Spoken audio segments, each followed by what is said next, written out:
I had barely checked into my hotel, and was more than ready to crash when my phone buzzed. It was my boss calling with one of those last-minute demands. She needed me back at the office by 8:00 a.m. No exceptions. I let out a sigh, realizing I had to book a flight, pack up, and hustle to the airport. It was too late to call Cathy without waking up the kids, so I thought it would be easier to just head home, sneak in, grab what I needed, and head out again. The house was dark, save for the soft glow coming from our bedroom. As I moved quietly through the entryway, I heard voices, Cathy and a man. My heart sank. The kids were probably staying with her sister. My gut twisted as I pieced it together. Cathy was having an affair. My grandparents' old advice ran through my mind. Keep calm, don't act in anger. I took a few deep breaths, knowing my temper could flare just like my grandfather's. A legacy he had warned me could ruin everything if I ever lost control. I decided against the confrontation, at least for now. I needed proof. I pulled out the new smartphone my employer had issued me. It had a crystal clear camera, plus a mic and a battery, saving flash drive. Hiding in the shadows, I began recording. Seeing Cathy with him cut deep, but I pushed down the hurt. I'd deal with this calmly. I also planned to get DNA tests for the kids. If she was capable of this, who knew what else she'd lied about? While recording, though, I overheard something that made me snap. I couldn't hold back any longer. I burst into the room, tackled a man whose name I later learned was Tom, and fought him until I chased him out of the house. Cathy was cowering in a corner, looking completely stunned. Get over here, I said, my voice firm. It felt surreal, like I was watching the scene unfold from outside myself. Every time that temper of mine took over, I'd almost black out, barely remembering what happened afterward. This was only the fourth time I'd hit that level. Get over here, I repeated, and she crawled closer, fear written all over her face. I'm so sorry, Arthur. I'm so sorry, she whimpered. I felt my anger boiling over. Spare me the apologies, Cathy. What about all those times with Tom? Regret those too? She shook, her eyes wide with terror, her mouth opened and closed, too scared to answer. Please, she stammered. Don't hurt me. I'm sorry. I'm so sorry. You've disgraced this house, our bedroom, our bed. I spat, my voice dripping with disgust. You betrayed not only me but also our children. She paled, visibly shaking. I felt the rage in me calm a bit, as if the storm inside was finally easing. You'll pack your things and be out of here by noon, I told her, pointing to the bed. Take everything in here, especially the bed. Leave my stuff on the floor. Respect what's mine. Understood? Her voice was barely a whisper. How am I supposed to do all this? Figure it out. Maybe call those brothers of yours I lent money to. Noon, I growled, making it clear there'd be no second chances. Cathy nodded, curling into herself. As I left the room, I grabbed my bags, threw them into my car, and took a quick glance around. Tom had disappeared. Thankfully, I caught a glimpse of myself in the mirror as I climbed into the driver's seat. My nose was broken and blood-stained, my shirt a nice touch to my otherwise exhausted appearance. Ignoring the pain, I drove to the nearest hospital. The doctor's assessment wasn't pretty. Broken nose, a couple of cracked ribs, possible concussion, and a smattering of bruises and cuts.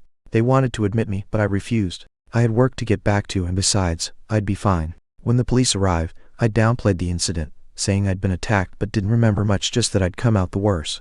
Since Tom wasn't in the ER, I figured he'd walked away mostly unscathed. Back at work, I went straight to my boss, Rachel Parker, the VP. Her office had a private bathroom, so I washed up there, hoping to get my head straight before the day began. When I stepped out, I saw Cathy's brother waiting in the lobby. He looked just as bad as I felt, probably having heard the news. I took a moment to gather myself, then stepped into Rachel's office to give her a rundown. She listened quietly, and when I finished, she said, I know a good divorce lawyer, Fiona, a college friend. She'll help you out. After a quick call to Fiona, Rachel turned back to me. She can see you this morning, she said. Now what happened? Just say I came home and got an unwelcome surprise. Know anyone else who might help me handle all this? She nodded sympathetically. Rachel was good like that, supportive, grounded even when things hit the fan. She handled the work that morning while I sat next to her, giving the details to Fiona so I wouldn't have to keep repeating myself. For the next hour, I worked with Rachel to fix a mess my brothers had left behind in the company. Rachel and I could have doubled this place's success if it weren't for them dragging us down. Fiona arrived promptly, and I shared the story, though I left out anything about the darker side of my temper. I just explained that I blacked out in rage, and then showed her and Rachel the recording. In the video, Tom asked Cathy, am I more important to you than your kids? Cathy's response was chilling. I'm yours. I don't care about them. Stare at me, both visibly taken aback, Fiona. I want full custody, I said firmly. Even if I have to give up a large chunk of assets, I don't want to pay a cent in child support if it means she's in control, I added. My kids are with her parents right now, and I need to go get them. Arthur, Fiona replied, I'll fight for you, but even with this recording, full custody will be an uphill battle. She might claim she just said that in the heat of the moment. Fiona then pulled out a few forms. I'll draft some preliminary documents. Give Cathy my card and have her lawyer reach out to me. And Arthur," she added with a serious look, "stay calm, don't let your anger get the better of you."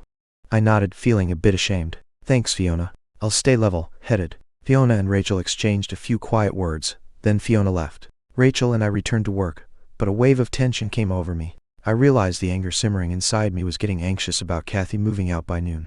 Part of me felt like telling her to stay, but that fierce, uncontrollable part of me wanted her gone fast. "Rachel," I said, glancing at the time, "I need to take care of something personal. It shouldn't take more than an hour or two.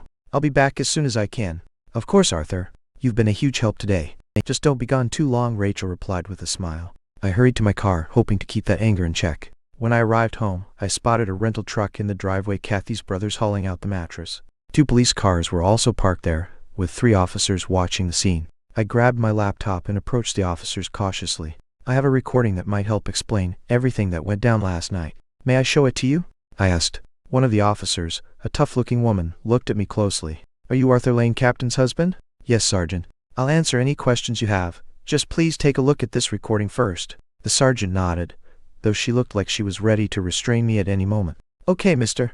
Lane will watch it, but stay right here." "You have my word, Sergeant," I assured her. I started the video, turning the volume up so everyone nearby could hear. At the part where Cathy said she didn't care about the kids playing, she fumbled the box she was carrying, her face paling while she scrambled to pick up her things. I noticed a small bag of white powder fall out of one of the boxes. "Ah, Sergeant, you might want to check that out," I said, gesturing toward the powder. The sergeant caught sight of it too and immediately called for backup, sprinting toward Cathy. I remembered a detail from the recording and zoomed in on a mirror on the bedside table showing a line of white powder.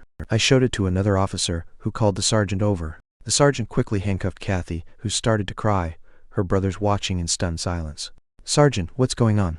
I asked, trying to process everything. "Your wife's under arrest for possession of a controlled substance. We'll confirm it through tests, but it looks like she's been using it," the sergeant replied. "What about my kids? When can I get them?" I asked, my concern growing. "Where are they?" she asked, her tone softening. "They're at her parents' place, about 5 miles from here." The sergeant looked at me thoughtfully. "If I were you, I'd go get them right away. Your wife's in custody, so you have that right." I felt both relief and worry flooding in. Of course, I needed to pick them up, but I didn't want any issues in front of the kids. The sergeant nodded. "I'll stay until the movers finish and then follow you to your in-laws' house. We'll make sure it's handled smoothly, but I'll need a full statement about your injuries." I explained I came home and found Cathy with Tom. I recorded it, and when Cathy said that awful thing about our kids, I just lost it. The next thing I knew, I was telling her to leave by noon. After that, I went straight to the hospital. I'm not even sure how I got hurt or if I injured Tom. I handed her the hospital documents listing my injuries. She raised an eyebrow. "Anything hurting right now?" "Oddly, no, but I know it'll catch up to me soon enough," I replied, feeling a wave of dizziness hit. "You have remarkable eyes, by the way," I added with a faint smile, leaning against her patrol car. "Maybe I should take you back to the hospital," she suggested, looking concerned. "I'll be fine, just exhausted. I barely slept for 2 hours. I need to get my kids and get back to work. Thankfully, we have daycare there, so they'll be taken care of," I explained. "All right, but I'm coming with you to pick them up," she said firmly. I thanked her as we waited for Cathy's brothers to finish. Once they were done, I locked the house and got into the sergeant's patrol car. On the drive, she offered a bit of advice. "If I were in your shoes, I'd file for temporary custody and get a restraining order to keep her away from the house and the kids for now. With her in custody, this is your chance to set things straight," she advised. "I will," I assured her, calling Fiona and updating her on the situation. Fiona agreed to handle the necessary paperwork by morning. By this point, I'd started calling the sergeant by her first name, Rose, and even flirted a little. She gave me a mix of worry and amused glances. "Aren't you a bit too cheerful for a guy going through all this?" she asked. "I'm about to see my kids. I thought I'd be kept away from them for a while. I've got good people looking out for me. Cathy's betrayal hurt, sure, but I'm not going to let it ruin my life. I'm focusing on what matters. In other words, I'm going to take time to enjoy life, Rose," I replied, winking at her. She shook her head with a slight smile. "I don't know if you're wise, crazy, or just sleep-deprived." We arrived at my in-laws' place without incident. Rose informed them that we were taking the kids, and they didn't put up a fight. They'd never liked me much anyway, and I suspected they knew about Cathy's infidelity. My kids were thrilled to see me, especially when they saw the patrol car. Hope, my oldest at 5, was begging to hear the siren, while my youngest, Jack, at 3, wanted to sit on Rose's lap. Introducing her as Aunt Rose only earned me a playful glare. "Aunt Rose, will you come to our house?" Hope asked, her little eyes full of excitement. "I can't, sweetie. I'm too busy," Rose replied with a soft smile. When Hope asked her to stay for dinner, I curiously asked, "So Rose, what hours do you usually work?" 8 to 5 Monday through Friday, she replied, watching me cautiously. "Then you're free for dinner tomorrow at 6:30, right?" I suggested. "Hope, you can show Rose your doll collection." Hope lit up. "That's awesome, Daddy," she exclaimed. Rose looked caught off guard. "Arthur, you wouldn't want to disappoint Hope, would you?" I gave her a hopeful look. With a resigned sigh, Rose turned to Hope and asked, "All right, Hope, what should we have for dinner?" "Chicken," Hope decided, giggling. "Fine, I'll bring some ice cream too," Rose added, shaking her head. "Just for the kids' sake, and to keep an eye on you. You're acting different." "Thanks, Aunt Rose," Hope and Luke chorused as Rose pulled up to my office building to drop us off. I waved goodbye, grateful for her support. As she drove away, I caught a glimpse of her looking contemplative. She seemed conflicted, muttering under her breath, "What am I even doing here? Arthur could still be in serious trouble if Tom German presses charges, and yet I can't believe I was actually called to his house." She continued to reflect as she drove. "I've admired Arthur Lane for years, seeing him every weekend at the park with his kids. I thought he was incredible. Those times we chatted, I'd have to hide how nervous he made me. And now, he flirted with me? I don't even know why he bothered. I'm not exactly a model. Thank God, I didn't have to arrest him." As for me, I dropped the kids off at daycare and headed to Rachel's office. The odd way I'd been acting, especially around Rose, might have been from lack of sleep or maybe something else. Strangely, I didn't feel like grieving my marriage. It was as if the emotional weight had lifted a long time ago. Rachel and I finished up the day's work, and as we were wrapping up, I asked Rachel, "I might need tomorrow off. I don't know if I'll be able to keep up with everything." "Take the day, Arthur. Call if you need anything, but get some rest," she replied sympathetically. When we got home, I ordered pizza for dinner. The kids asked about their mom, and I kept it simple, explaining that Mom and Dad had a big argument, but that we both loved them. "Because of the fight, Mom's going to stay with Grandma and Grandpa for a while," I added. "It's okay, Daddy. As long as you're here with us, we're happy," Hope said, squeezing me tightly. I realized how many nights they likely spent with their grandparents while Cathy was doing whatever she was doing. A pang of anger hit me, but I shook it off. That night, I arranged for an emergency nanny to come by early. I put a spare key under the doormat just in case I couldn't get up in time. Then I moved most of our joint savings into my personal account and canceled the credit cards we shared. I considered emptying our safe deposit box, since I had the only key, but figured I'd think it through first. I made sure we all slept in the guest bedroom's double bed so I could be there if the kids needed anything. In the morning, Hope and Luke woke me up saying someone was ringing the doorbell just as my phone buzzed. A woman's voice introduced herself. "Mr. Lane, this is Sue from the nanny service." "Yes, Sue. Thanks for coming. I'm a bit out of it." "The key's under the mat. Come on in and head upstairs," I replied. Soon, I heard her footsteps coming up. Sue, probably in her late 50s, took charge right away.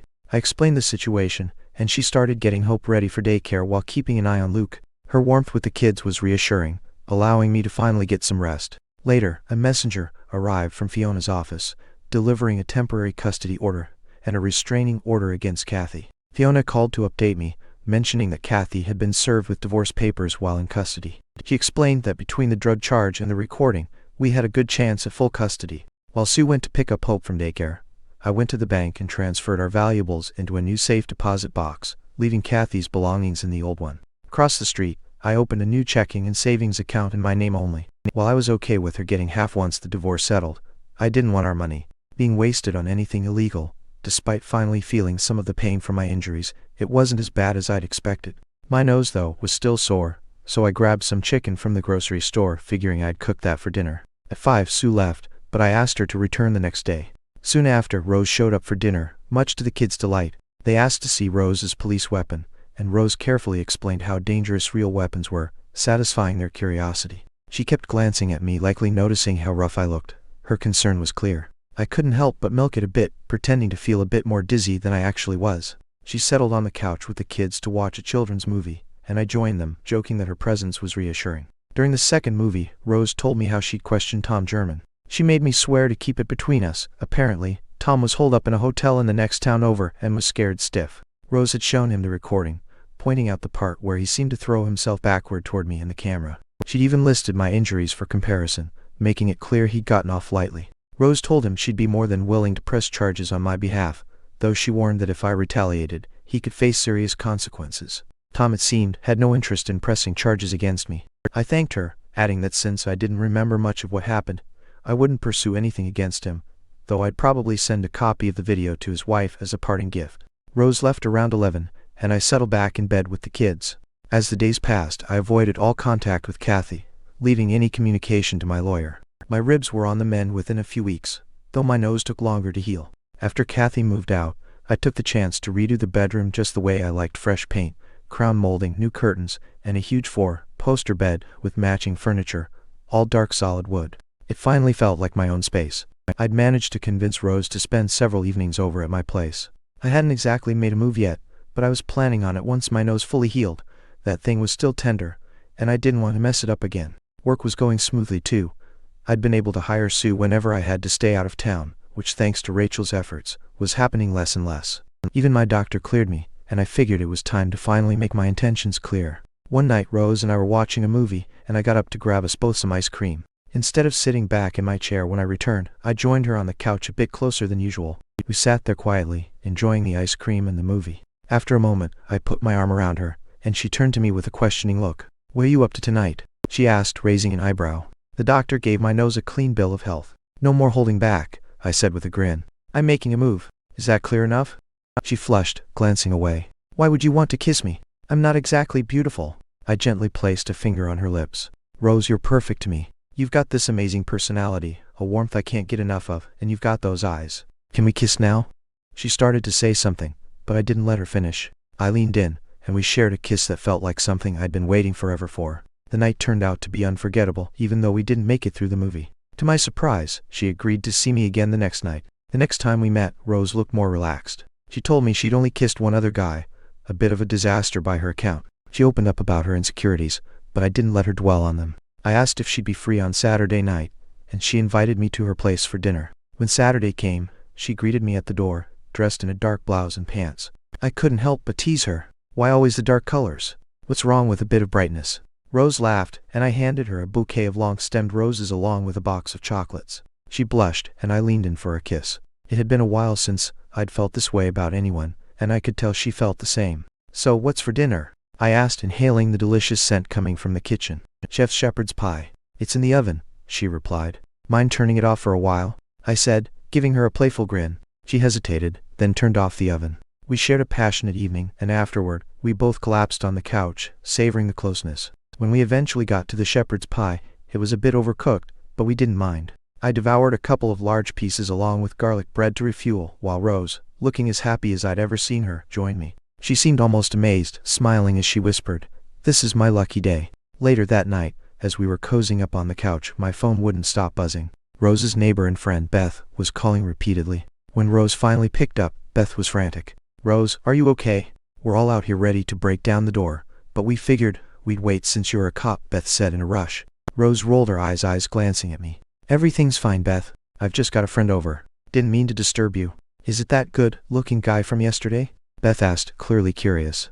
Rose smiled at me. "Yep, that's him." From outside, we heard laughter and cheers. Apparently, Rose's single neighbors had all come over to check on her. That night we kept them entertained, so to speak. When morning came, I woke early, showered, and got dressed, apologizing to Rose as I prepared to head out to pick up my kids. She gave me a sleepy smile and kissed me, promising to see me again soon.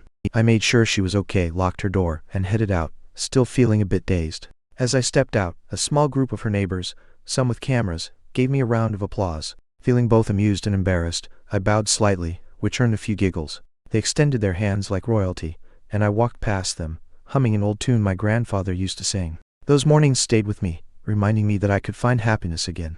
Over the next few months, things settled into a good rhythm. I didn't get to spend too many nights with Rose since I was with Hope and Luke, but the times we did have together were wonderful. However, two issues cropped up. First, Rose kept herself emotionally guarded. We'd get close, but then she'd pull back, as if putting up some wall. Secondly, she only ever wore dark colors: black, gray, sometimes a white blouse. I wanted to shake her and say, "Dress like you're celebrating life, not mourning it." Meanwhile, the divorce was finally moving forward. Fiona had offered Cathy a fair settlement, but they turned it down despite Fiona's warning that it was likely the best deal they'd get through the divorce process. I learned Cathy's infidelity had started 6 months before I caught her. Apparently, it all began at a party thrown by Dan, my former friend, while I was out of town. Dan had gotten Cathy drunk and involved her in his usual wild antics, which led to a 2-month affair of parties and escapades whenever I wasn't around. Eventually Dan, afraid I'd find out, passed her off to Tom, who continued the affair until the night I walked in on them. Cathy had been convicted on the drug charges and had entered rehab. Despite everything, she somehow clung to the notion that I would forgive her or agree to joint custody. She even asked her therapist to reach out to me. It turned out she'd willingly gone along with all of it, neglecting me and our children while offloading them to her parents whenever I was out of town. Her family, who always disapproved of me, thought I was too soft for their daughter, believing beauty meant weakness. They'd never see my kids again if I had anything to say about it. The day of the divorce finally arrived. In court, we presented the evidence, including the video. The judge seemed almost bewildered by Cathy's behavior and granted the divorce under Fiona's initial terms, though she looked displeased by how easily Cathy's side had gotten off. Cathy received half of our joint assets and retirement accounts, though she was excluded from my company pension. I was also required to pay her half the equity in our house, but most importantly, I was awarded full custody of the kids. Cathy was granted 2 supervised visits per month, each lasting 4 hours, but neither of us would pay child support. Additionally, I was required to keep her on my health insurance for 5 years, unless she remarried. Fiona had managed to deduct the loans I'd given to Cathy's family from her share of the assets, which left her with roughly $350,000 outside of her retirement account. Cathy ended up covering her own legal fees and her share of the costs, while Fiona, my attorney, insisted on waiving the fee for me. She said she owed Rachel for all the ways Rachel had helped her over the years, and knew I'd supported Rachel and the company for as long as anyone could remember. Tom Jarman skipped town shortly after the divorce, and his wife filed to end things. Dan, my former friend, moved across town and avoided me at all costs. It was no surprise, considering the role he'd played in my troubles. Not long after my divorce was finalized, Rose decided to end our romantic relationship, saying she didn't see a future between us, but wanted to stay friends. I had to admit, I was disappointed, though I'd noticed her holding back emotionally. A couple of weeks later, she mentioned she met a local FBI agent. I wished her all the best, but we continued meeting for lunch or the occasional dinner as friends. About a month after Rose and I had parted ways, I was getting the kids ready for bed, when I heard odd noises at the front door, a soft scratching, and what sounded like whimpering. Thinking it was a lost dog, I opened the door, only to find Cathy leaning against the screen, barefoot, and without a coat. It was close to 1:00 a.m., and she looked utterly distraught. I carefully opened the door, lifted her inside, and noticed she was unresponsive. Worried, I decided not to call the police right away. Instead, I thought she needed warmth. I ran a hot bath, remembering the temperature she used to like, and gently placed her in it. I even set up the TV with one of her old favorite shows, I Love Lucy, hoping it would soothe her. She'd love that show whenever she was feeling down. I whipped up a strawberry smoothie and grabbed a bottle of water, bringing them to her with a straw. She looked as if she hadn't eaten in days, so I made a grilled cheese sandwich and some chips. Cathy ate everything without saying a word, and I could tell she was afraid I'd send her back out. She stayed in the bath for a good 2 hours, likely worried that if she got out, she'd have nowhere to go. Eventually, I handed her one of my robes and firmly instructed her to stand up and put it on. Then I helped her to the guest room, setting her down on the bed with more I Love Lucy DVDs and a bottle of water. "We'll talk in the morning," I told her. Thankfully, it was Saturday, so I didn't have to worry about work. After taking her clothes to the laundromat, I fell asleep wondering what had driven her to this point. The next morning, I decided to surprise her by letting the kids wake her up. I took open Luke to the guest room, telling them I had a surprise. Their faces lit up, and they eagerly ran to her, shouting, "Mommy! Mommy!" Cathy's eyes flew open, and she hugged them tightly, showering them with kisses and tears, as if she hadn't seen them in years, even though she'd had supervised visits recently. It was bittersweet watching her reunite with them, knowing all we'd been through. Eventually, the kids settled down and Cathy offered to make them breakfast. They looked at me with hopeful eyes, and I gave her a nod of approval. After breakfast, while the kids got distracted with their toys and tea, I sat down with Cathy at the kitchen table to talk. "Cathy, you can't stay here forever. I need to know what's going on," I began.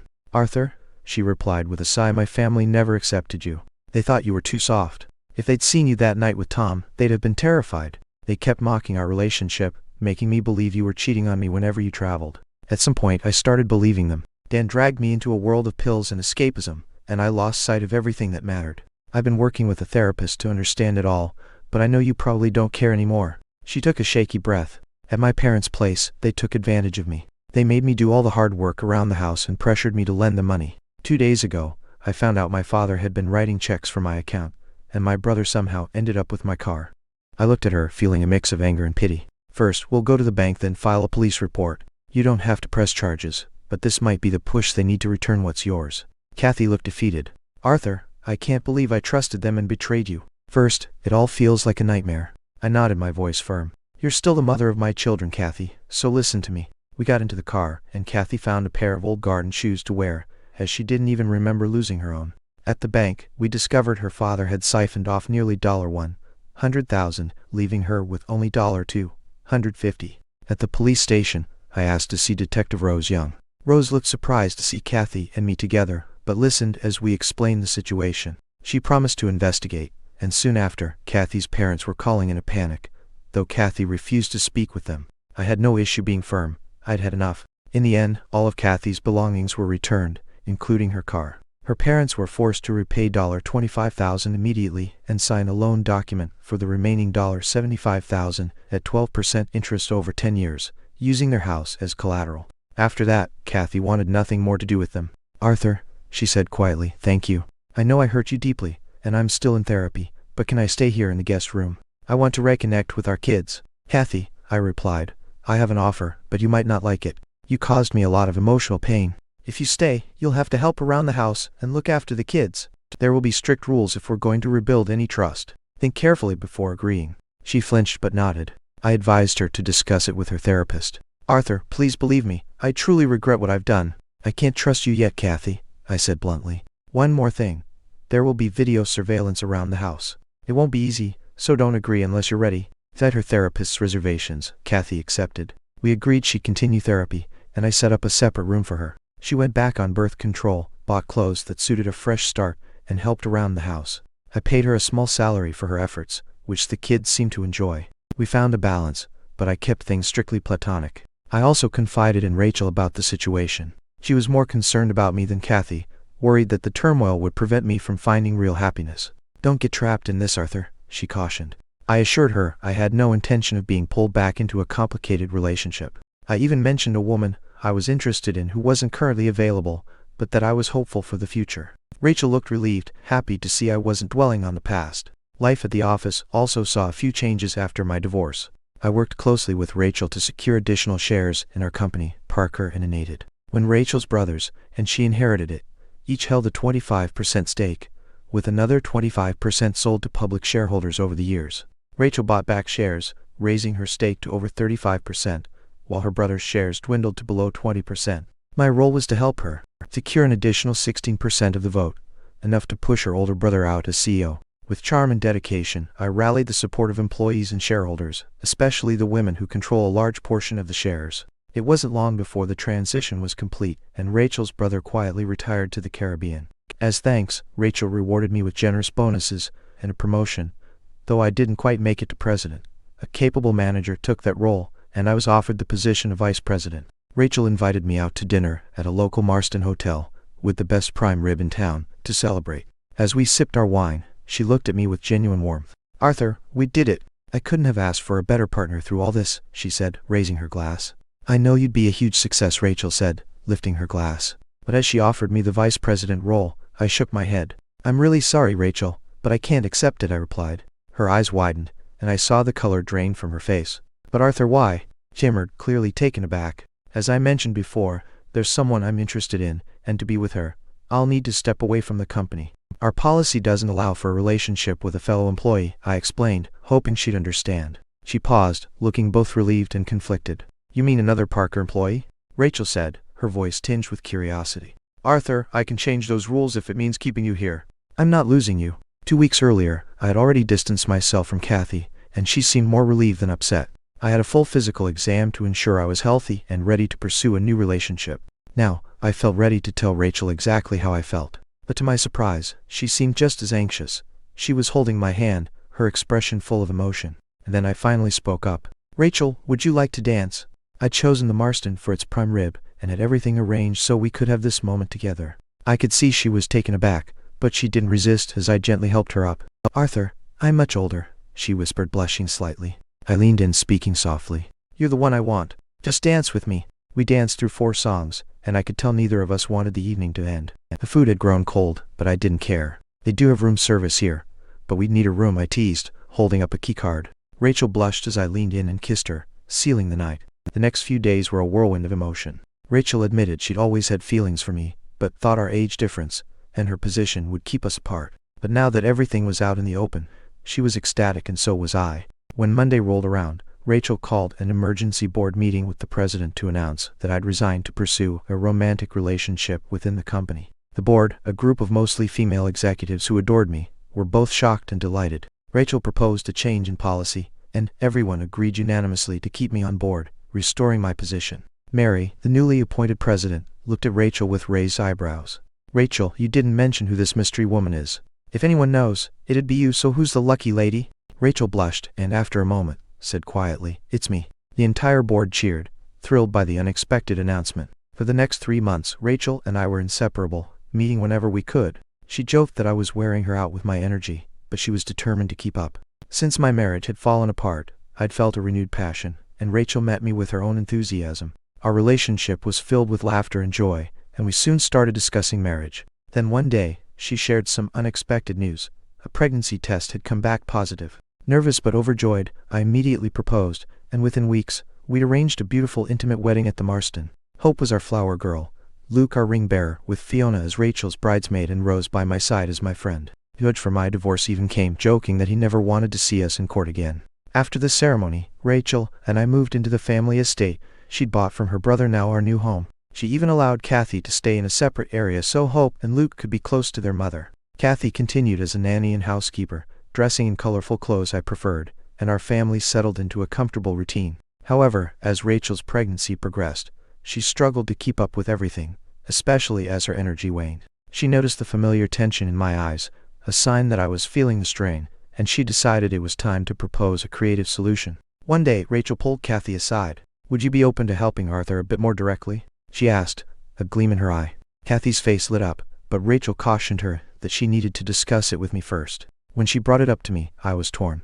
I loved Rachel deeply and felt guilty even considering her suggestion. But seeing her struggle with pregnancy pains and fatigue weighed on me. In the end, we talked it over with honesty, and she assured me she trusted me completely. I agreed to the arrangement, though I made her promise she'd never feel unloved or neglected.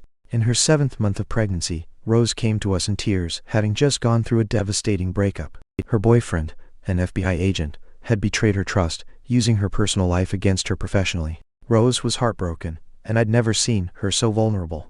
Rachel knew exactly what to do. She reached out to Fiona, who promptly took legal action against Rose's ex, ensuring he'd face severe consequences. Then Rachel hired Rose to lead our new corporate security department, giving her both purpose and stability. Rose moved in with us, and while she initially seemed awkward around me, she eventually opened up about her insecurities, confessing that she always felt unworthy of me. I reassured her, and as time went on, our friendship blossomed. 8 months into Rachel's pregnancy, I hadn't experienced true intimacy with her for several months, and I could tell she felt guilty. She brought it up to Rose, suggesting that perhaps she could offer me the emotional connection I'd been missing. At first, Rose was hesitant, worried about the impact on Rachel and our marriage, but Rachel's trust and confidence reassured her. After much discussion, I finally agreed. Having Rose back in my life in this way felt both familiar and comforting, and her presence brought a renewed sense of balance to our household. I noticed how she slowly embraced brighter colors and even started wearing dresses around the house, which seemed to lift her spirits. A year later, I was caught in a whirlwind of emotions. My life felt out of control, exhilarating yet overwhelming. Between Rachel's love and my own inner turmoil, it seemed like I was just a passenger in my own life, unable to regain control. The part of me I jokingly referred to as the critter adored Rachel, but at times I felt I needed someone else to talk to, someone who could help me sift through this chaos. Since I wasn't comfortable sharing these feelings with others, I decided to write everything down. When I was with my kids, the critter receded, and I felt more at peace. I planned to take advantage of that clarity to understand what I wanted from life. Meanwhile, on a different day across town, Elizabeth, a psychiatrist and aspiring romance author, prepared to meet a new client. She was deep into her latest novel when her secretary, Julie, buzzed in to announce her 200 appointment. Elizabeth put down her manuscript, bracing herself for what she suspected might be a complicated session. When I entered with Mia in my arms, Elizabeth was visibly taken aback. She looked at us as if she'd never seen a man with his child before. Trying to remain professional, she introduced herself as Dr. Jones, though I noticed a hint of warmth in her eyes as she cooed at my daughter. "Please call me Arthur," I said, setting Mia down in a chair. "I've been struggling with something unusual. I'm not sure if I have a split personality, but I've kept a sort of diary documenting my experiences. If you could read through it, I'd appreciate your advice. Charge me for your time, but maybe we could meet again next week." The look on her face was filled with such empathy that I felt an immediate sense of relief. "Of course, Arthur," she replied, her voice soft. I'll read it carefully, and we'll meet at the same time next week. Over the following week, Elizabeth read my journal multiple times, studying not only my words, but the photos I included. One photo, in particular, seemed to capture her attention. A family Christmas card. It showed me surrounded by 4 women and our children. Rachel sat to my right, visibly pregnant, while Cathy, wearing her maid's uniform, sat on the floor with the children. Rose held me on her lap, her face soft and kind. Elizabeth couldn't believe what she was seeing. Night after night, she found herself drawn to that photo, comparing herself to the women in it and wondering how I'd ended up with a family so unconventional. When I returned the next week with Mia, Elizabeth began discussing the critter I'd written about. She said it sounded like a protective instinct, something that might have developed as a coping mechanism during my years in foster care. Maybe it's not something to fear, Arthur. It sounds like a part of you that's always tried to protect you in challenging times. Have you thought about giving it a different name, something less ominous? I considered her suggestion, a smile creeping onto my face. What about Billy? I don't think anyone's ever been scared of a Billy. Elizabeth laughed, a sound that seemed to light up the room. Billy sounds perfect. Who could fear Billy? As we continued talking, I noticed Elizabeth's face softened, and she held my gaze with a warmth I wasn't used to. We spoke more about my life, my family, and my new role. Rachel had decided that my skills were best used as a board member and special assistant, freeing me from the intense hours of my former position. The arrangement allowed me more time with my family, and Elizabeth smiled at the idea. The next week, I showed up at her office with a different concern. Rachel, now pregnant again, had suggested bringing another woman into our household. Rose and Cathy were also expecting, and Rachel was concerned I'd be left unattended, as she put it, during the hectic months ahead. I couldn't shake the feeling that things were spiraling out of control. This is absurd, Elizabeth, I sighed. I know Rachel loves me, but it feels like we're crossing every boundary society sets. Elizabeth took my hand, giving me a reassuring look. Arthur, I understand you're feeling overwhelmed. Would you let me talk to Rachel? I think we can work something out. The idea of Elizabeth meeting Rachel made me nervous, but I trusted her judgment. All right, but please, Elizabeth, don't ruin things for me. Rachel's the best thing that's ever happened to me. The next day, with my permission, Elizabeth met Rachel at our home. They spent hours discussing my concerns, and by the end, Rachel seemed to understand that while we loved our unconventional life, it was pushing me beyond my comfort zone. Elizabeth suggested that I start attending therapy sessions more regularly, even daily, to help manage the complexities of our family dynamics. Then, to my surprise, Elizabeth looked at Rachel and made a quiet request.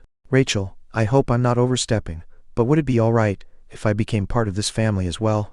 Arthur is someone I deeply respect, and I'd like to support him however I can. Rachel smiled, her approval clear. I think Arthur would be delighted. The following Christmas, our family sent out a holiday card with Elizabeth now included. The card showed Rachel, Rose, Cathy, and Elizabeth, each of them either holding a child or visibly pregnant. We looked like an unusual family, but everyone wore radiant smiles. One evening, as we were preparing for bed, I asked Rachel, honey, I noticed that Judge Wallace has been stopping by often. Should I be worried? Rachel chuckled. No, Arthur, there's no trouble. She's just interested in making sure we're all well taken care of, and besides, she's always had her eye on you. She winked, and I couldn't help but laugh, feeling grateful for the happiness and stability we'd found together. As time passed, I felt truly at peace. My family, once fractured, was now whole and brimming with love and support. The critter, or Billy, as I now called him, had found his place in this vibrant, unconventional household, and surrounded by strong, caring women and wonderful children, I finally felt like the luckiest man alive.